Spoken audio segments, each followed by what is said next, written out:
Relung Batin kita edisi ini mengajak untuk merenungkan makna Paskah bagi hidup kita.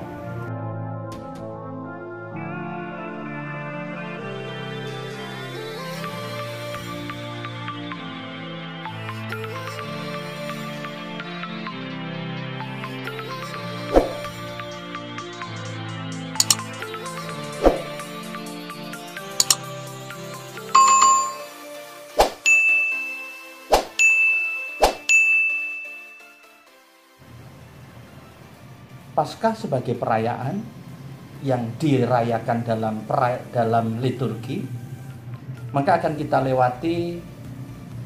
Nanti kita akan masuki Kamis Suci, Kamis Putih, kemudian Jumat Agung, lalu Sabtu Vigili, dan akhirnya Minggu Paskah. Setelah itu selesai. Dan itu akan kita ulangi lagi untuk tahun berikutnya. Kalau kita hanya memaknai Paskah hanya sebuah perayaan, maka yang terjadi Paskah itu tidak memberikan sebuah perubahan yang berarti bagi hidup kita. Kita hanya ada di dalam ranah pengetahuan yang akhirnya membawa kita hanya berjalan begitu saja. Nah, sejenak saya mengajak Anda untuk memaknai Paskah bagi hidup Anda sendiri, dan saya ingin membagikan dari pemikiran atau dari apa yang saya hayati. Ada bagian orang yang menganggap bahwa kalau Paskah adalah sebuah karya keselamatan Tuhan yang mencintai manusia, sehingga manusia mendapatkan anugerah kembali harkat martabatnya yang luhur karena manusia sudah dibelenggu oleh dosa, dan akhirnya Tuhan memampukan manusia. Nah, ini secara teologinya memang demikian. Dan kita bersyukur, kita berterima kasih pada Tuhan atas anugerah keselamatan yang Tuhan berikan. Lalu seringkali orang bilang apa? Dosa-dosa kita sudah diampuni. Maka mari kita bergembira dan kita bersyukur. Tapi kalau ini hanya sebuah peringatan, hanya sebuah pengetahuan, maka perjalanan hidup kita hanya berhenti hanya di perayaan itu. Oleh karena itu, saya mengajak Anda untuk melihat lilin ini, dan sekarang saya nyalakan.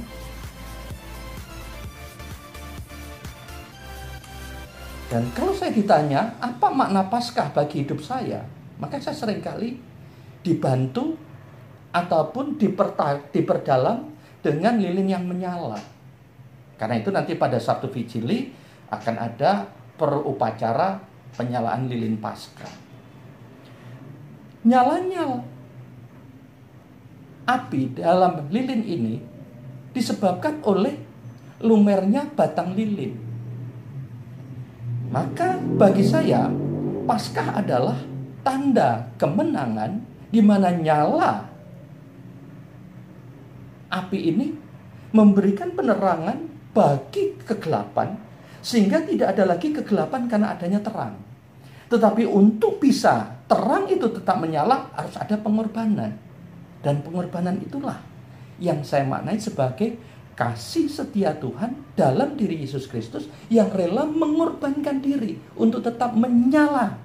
Ya. Dan nyalanya ini adalah kehidupan saya, kehidupan kita, sehingga kita bisa menerangi dunia.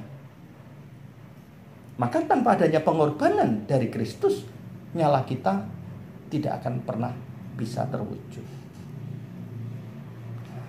Makna bagi saya, jika Kristus rela berkorban untuk menyalakan hidup saya, maka dalam memaknai Paskah ini, saya pun harus rela berkorban, mengorbankan diri untuk tetap menjadi terang bagi banyak orang. Nah, lebih dalam lagi, mana Paskah bagi saya itu bisa kita telisik atau kita gali dalam perayaan Ekaristi.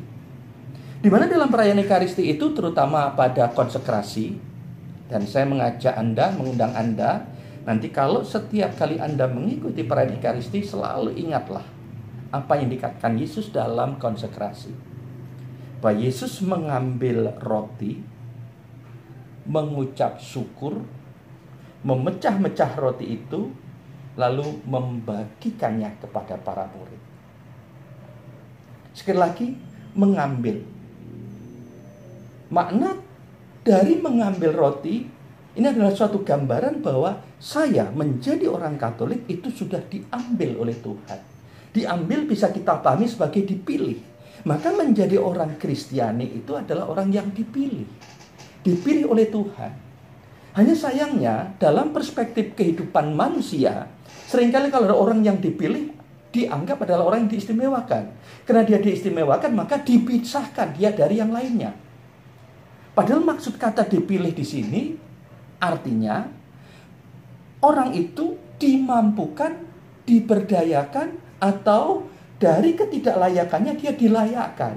Maka menjadi orang Kristen itu dipilih oleh Tuhan, artinya dilayakkan oleh Tuhan.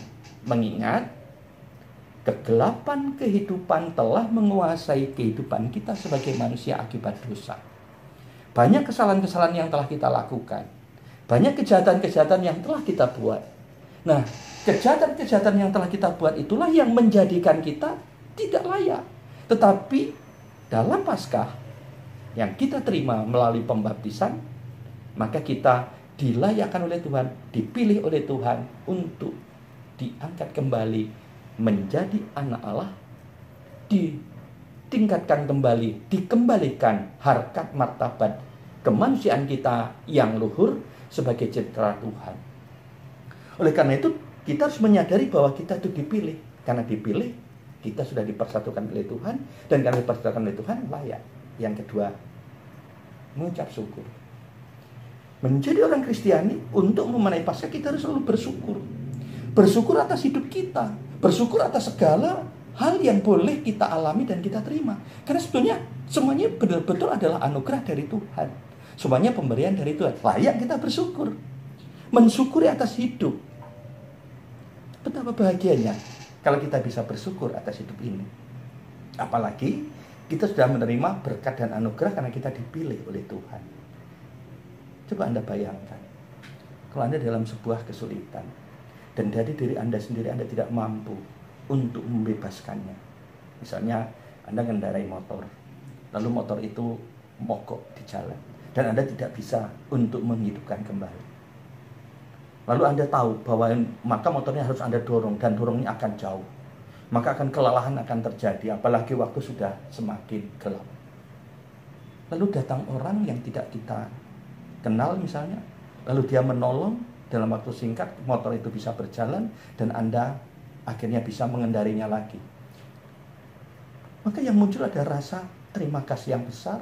Anda merasa terbantu, Anda merasa diselamatkan, Anda merasa ditolong. Kesulitan Anda benar-benar bisa dibebaskan. Mengingat kesulitan itu tidak bisa kita atasi sendiri atau Anda atasi sendiri. Demikian juga makna Paskah bagi saya adalah akibat dosa.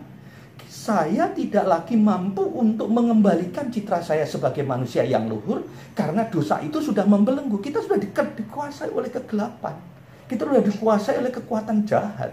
Kita sudah dikuasai oleh dosa. Mengingat dosa dipahami sebagai apa? Putusnya hubungan kita dengan Tuhan. Atau setidaknya ya retaknya hubungan kita dengan Tuhan. Maka ketika Tuhan hadir untuk berkorban dan Dia mengangkat kita, apa enggak kita anggap sebagai sebuah karya keselamatan? Sebagai sebuah pemberian yang harus kita syukuri.